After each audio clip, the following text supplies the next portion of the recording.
ধন্যবাদ আপনাদের সকলকে। বাংলাদেশের প্রত্যন্ত অঞ্চল থেকে যারা আমার এই ভিডিওটা দেখবেন এবং শেয়ার করবেন, প্রত্যেককে আমার ব্যক্তিগত পক্ষ থেকে ধন্যবাদ অভিনন্দন দিয়ে আজকের যে বিষয় আমি বাংলাদেশের গণমানুষের কাছে উপস্থাপনা করতে যাচ্ছি। আজকে বাংলাদেশ প্রতিদিন 10/7/2024 তারিখের একটি রিপোর্টে এসেছেন যে আবেদ আলীদের স্বীকারোক্তি, প্রশ্ন ফাঁস কেলেঙ্কারিতে কারাগারে 17, পলাতক 14, ব্যাংক হিসাব ফ্রিজ 3 জনের 5 জনকে বরখাস্ত পিএসসির তদন্ত কমিটি।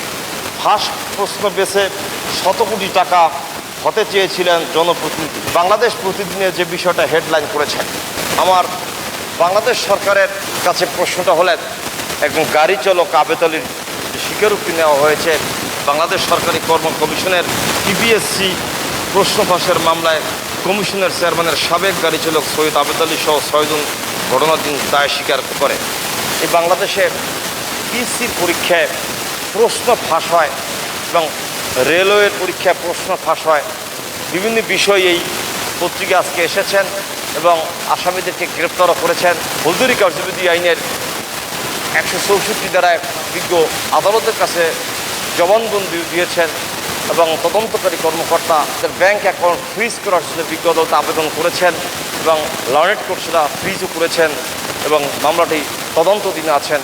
প্রকৃতপক্ষে যারা অপরাধী রয়েছেন, যে প্রশ্ন ফাঁস করে যারা কোটি টাকা হাতিয়ে নেওয়ার চিন্তা করছেন, বাড়িগাড়ি করার চিন্তা করছেন, এখন গাড়ি চালক 6তলা বাড়ি করেছেন বা একটা ফ্ল্যাট করেছেন, বিভিন্নভাবে সম্পদ করেছেন। বাংলাদেশের এই বিসিএস কমিশনকে যারা বিসিএসের প্রশ্ন ফাঁস করেন এবং বিভিন্ন পরীক্ষার প্রশ্ন ফাঁস করেন, আমরা প্রায়শই পত্রপত্রিকায় দেখতে পাচ্ছি, তাদের বিরুদ্ধে কঠোর ব্যবস্থা গ্রহণ করার জন্য সরকারকে আমরা পদক্ষেপ নেওয়ার জন্য উদ্যোক্তা আহ্বান করছি।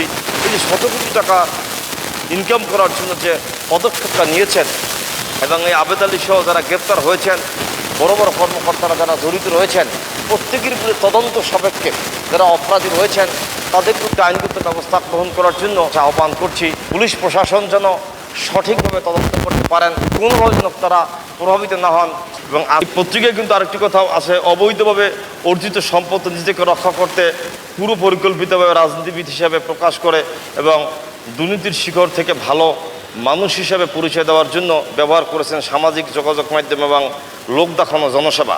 এই যে বিষয়গুলো এখানে আসছেন, পত্রিকা আরও বলেছেন যে অন্যদিকে এজাহারভুক্ত বাকি 14 জনকে গ্রেপ্তার করতে অভিযান চালাচ্ছে পুলিশের অপরাধ তদন্ত বিভাগ সিআইডি।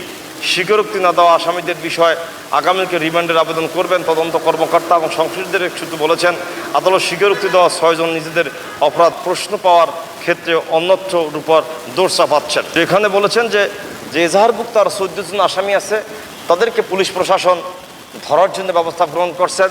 মাননীয় স্বরাষ্ট্রমন্ত্রীর কাছে বক্তব্যটা হলেন যে মাননীয় স্বরাষ্ট্রমন্ত্রী, আপনার পুলিশ যেন এই মামলার বিষয় সঠিক এবং সুষ্ঠুভাবে তদন্ত করতে পারেন, কোনোভাবে কোনো কর্মীর যেন তার উপর প্রভাব বিস্তার না হয়, সে বিষয়ে স্মরণে রাখার জন্য আপনাকে আমরা উদ্যোক্তা আহ্বান করছি।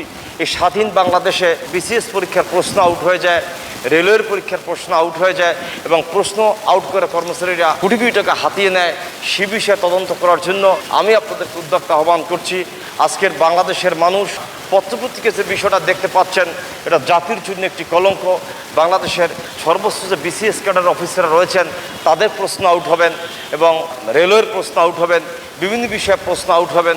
এই যে প্রশ্ন আউটের যে বিষয়টা রয়েছে এবং শত শত কোটি টাকা তারা হাতিয়ে নিয়েছেন, সুষ্ঠুভাবে তদন্ত গ্রহণ এবং তাদের সকল স্থাবর অস্থাবর সম্পত্তি বাজেয়াপ্ত করে সরকার ফান্ডে নেওয়া হোক। পাশাপাশি যারা জড়িত রয়েছেন এবং যে সমস্ত কর্মচারী বা কর্মকর্তারা জড়িত রয়েছেন, কোনো কর্মকর্তা এবং কোনো কর্মচারীর জন্য প্রভাব দেখিয়ে এই তদন্তের বাহিরে থাকতে না পারেন এবং আইনের আওতায় যেন সকলকে আসতে হয়, সেজন্য স্বরাষ্ট্রমন্ত্রীকে পদক্ষেপ নেওয়ার জন্য আমি উদ্যোক্তা আহ্বান করে আমি আমার সংক্ষিপ্ত বক্তব্য শেষ করার পূর্বে আমি আবারও বলতে চাচ্ছি, মাননীয় স্বরাষ্ট্রমন্ত্রী এই বঙ্গবন্ধুর সোনার বাংলাকে সোনার বাংলা করতে হলে আপনাকে মানুষগুলো স্বর্ণের হইতে হবে, মানুষগুলো ভালো হইতে হবে। মাননীয় স্বরাষ্ট্রমন্ত্রী এবং যে যারা কর্মকর্তা বা কর্মচারী রয়েছেন তারা যেভাবে প্রশ্ন ফাঁস করছেন, তাদের শিক্ষার যোগ্যতার মেধার বিকাশ কিভাবে বাংলাদেশে ঘটবে, এই ধরনের অন্যায়কে প্রশ্রয় দেওয়া যাবে না। এবং এই বাংলাকে সোনার বাংলা করতে হলে সকলের পদক্ষেপ নিতে হবে।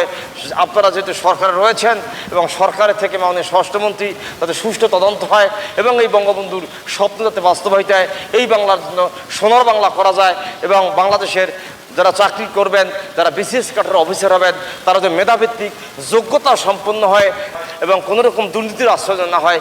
অতএব আপনাদেরকে প্রশ্ন ফাঁসের বিষয়ে সজাগ থাকতে হবে এবং যে সমস্ত কর্মকর্তারা কর্মচারীরা এই প্রশ্ন ফাঁস করে অর্থ হাতিয়ে নিয়েছেন, তদন্ত সাপেক্ষে সকল ব্যক্তিদেরকে আইনের আওতায় আনার জন্য আমি উদ্যোক্তা আহ্বান করে আমি আমার সংক্ষিপ্ত বক্তব্য শেষ করছি। ধন্যবাদ আপনার সকলকে। সুস্থ থাকবেন, ভালো থাকবেন।